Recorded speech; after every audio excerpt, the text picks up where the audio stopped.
Hai, halo apa kabar? Semoga sehat-sehat ya. Tapi untuk Anda yang sekarang sedang sakit, semoga diberikan kesembuhan. Harus tetap semangat. Nah, untuk Anda yang sedang sehat, meskipun sekarang masih dalam masa pandemi, tidak boleh mengurangi semangat kita untuk terus belajar, terutama menjadi orang tua. Oke, sebelum saya mulai, saya ingin mengucapkan terima kasih banyak atas support dari Anda yang selalu setia menonton Amuba. Dan sekarang Amuba sudah 2000 subscriber. Wow, terima kasih banyak. Kalau bukan dari support teman-teman, mungkin sekarang saya lagi nggak bikin video. Saya lagi males-malesan di rumah. Tapi karena support dari teman-teman, maka saya terus semangat membuat video-video yang mungkin bisa bermanfaat buat teman-teman. Oke, langsung saja kita masuk ke intinya. Jadi, di video kali ini saya akan membahas tentang anak-anak yang sudah mulai jajan. Sebenarnya masalah atau tidak ya kalau misalnya anak jajan? Anak bisa jajan sebenarnya bukan suatu masalah apabila anak tahu mana jajanan yang sehat dan mana jajanan yang tidak sehat.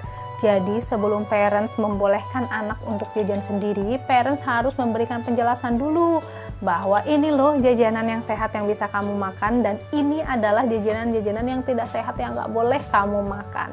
Kedua, karena 99% jajanan itu tidak sehat, sebaiknya parents tidak membiasakan anak untuk jajan. Di dalam jajanan, baik itu yang dikemas dari pabrik maupun secara langsung ditawarkan oleh penjual, itu terdapat berbagai macam campuran zat. Bisa pewarna makanan, pengawet makanan, perasa sintetik, bahkan minyak goreng bekas. So, karena tahu nih dasarnya seperti itu, bahannya seperti itu, apakah parents tetap mau memasukkan zat-zat tersebut ke dalam pencernaan anak parents? Anak kepengen jajan, gak ujuk-ujuk dia tahu jajanan ini itu. Tetapi satu, dia bisa melihat contoh, misalnya temannya yang jajan. Atau kedua, ditawarkan oleh orang tuanya. Jadi misalnya lagi pergi kemana ada jajan itu, kamu mau nggak jajan itu? Kamu mau nggak beli itu? Nah ya anak ya kalau ditawarin, apalagi rasanya manis, gurih itu pasti mereka mau parents. Jadi untuk menghindari kebiasaan jajan ini, yang pertama kali adalah ya parents sendiri tidak membiasakan anak untuk jajan. Nah, kita bisa memberikan pengertian kepada anak-anak bahwa jajanan ini ada ini-ininya, ntar bahaya loh sama perut kamu, ntar perut kamu sakit ya, atau tidak higienis, tidak sehat. Pokoknya jelaskan sebaik mungkin sesuai dengan usia mereka. Yang kedua, kalau anaknya mau sekolah, maka cari sekolah yang tidak membolehkan anak untuk jajan sembarangan di luar. Sekolah yang hanya membolehkan anak membawa bekal dari rumah. Tentu kalau misalnya anak-anak bawa bekal dari rumah, lebih sehat dan lebih higienis. Kalau anaknya kekeh kepengen jajan gimana? Nah, kalau kayak gitu, kita dampingi mereka, kita lihat jajanan yang mereka inginkan, apakah jajanan itu sehat atau tidak. Lebih bagus lagi kalau kita tahu komposisi dari makanan-makanan tersebut. Lalu kita jabarkan kepada mereka, ini loh zat-zat dari makanan ini. Jelaskan kepada mereka secara detail, ini makanan akibatnya seperti ini kalau kamu makan. Makanan ini akibatnya seperti itu kalau kamu makan. Jelaskan kepada anak bahan-bahan yang tidak baik untuk kesehatan manusia. Ajak mereka untuk bereksperimen. Contohnya saja, ketika anak parents ingin membeli minuman bersoda, maka turuti saja maunya, kita belikan dia minuman bersoda, tapi jangan diberikan kepada dia untuk diminum. Namun kita bikin eksperimen. Siapkan minuman bersoda dan logam. Lihat apa yang terjadi dengan logam tersebut. Lalu berikan pertanyaan kepada mereka. Bayangkan jika minuman ini masuk ke lambung kamu, apa yang akan terjadi? Begitu juga dengan zat-zat yang berbahaya lainnya, misalnya pewarna tekstil yang dicampurkan kepada makanan, lalu zat gula pada permen yang dapat mengikis gigi, lalu misalnya MSG, berikan contoh-contohnya, berikan gambar-gambarnya, jelaskan kepada mereka apabila mereka mengkonsumsi makanan-makanan yang mengandung bahan-bahan berbahaya tersebut. Lebih bagus lagi jika parents memberikan bukti-bukti ilmiahnya yang didapat dari internet agar mereka bisa membacanya. Nah, itu untuk khusus anak yang sudah sekolah. Bagaimana untuk anak balita? Sepertinya kalau parents mengikuti channel ini dari awal, parents akan tahu bagaimana menangani anak-anak yang kekeh dengan kemauannya atau bahkan bisa sampai tantrum karena pengen jajan. Kalau misalnya parents mengikuti, pasti parents tahu triknya dan akan lebih mudah bagi parents untuk tidak membiasakan anak jajan. Selain faktor lingkungan sekolah ataupun dari melihat tetangga, orang tua juga berperan memberikan contoh anak melakukan kebiasaan jajan ini. Misalnya ketika kita pergi ke minimarket, lalu kita menawarkan mereka satu jajanan. Kamu mau nggak permen ini? Kamu mau nggak coklat ini? Nah, itu sebenarnya memberikan contoh anak untuk jajan. Nah, kalau misalnya sesekali boleh parents, namun kalau misalnya terus-menerus ketika pergi ke minimarket menawarkan jajanan, maka nanti anak akan nagih-nagih terus untuk minta jajan. Kenapa ya anak jangan dibiasakan jajan? Pertama, yang seperti dari awal saya udah bilang sama parents bahwa zat-zat yang ada di dalam jajanan-jajanan itu kebanyakannya itu tidak sehat. Yang kedua, otomatis ya kantong parents jadi lebih cepat habis ya, apalagi anaknya doyan jajan. Orang tua yang konsisten dan komitmen membentuk perilaku anak untuk berhemat, maka orang tua tersebut juga harus bisa mengendalikan perilaku anak.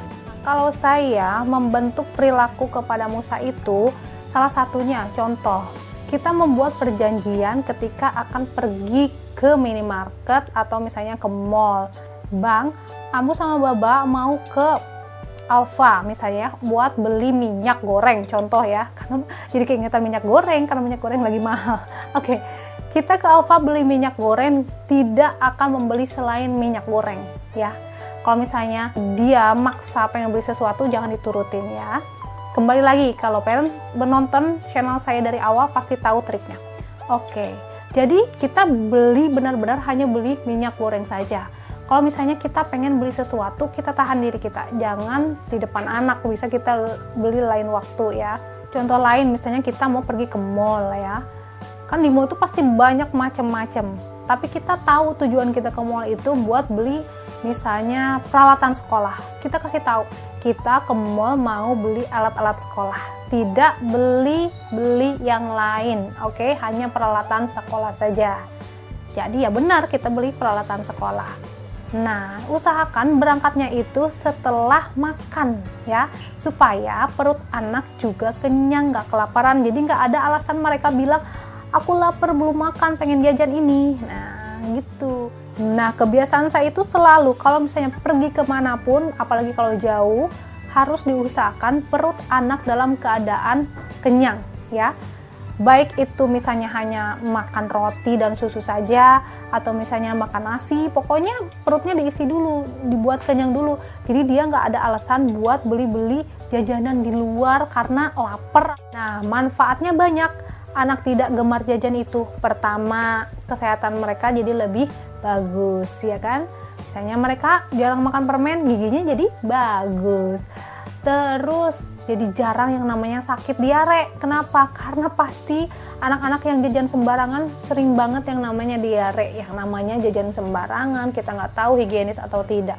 Kesimpulannya, kesehatan mereka bisa lebih terjamin dibandingkan mereka jajan sembarangan. Dan apabila parents secara rutin menerapkan ini, maka nanti akan membentuk pola anak-anak kita bahwa jajanan itu bukan sesuatu yang harus mereka lakukan.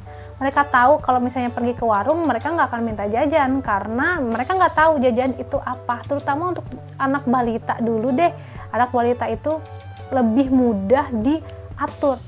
Kalau dari balita kita bisa mendisiplinkan mereka, maka hal-hal yang kita terapkan secara konsisten akan terbawa sampai mereka nanti dewasa.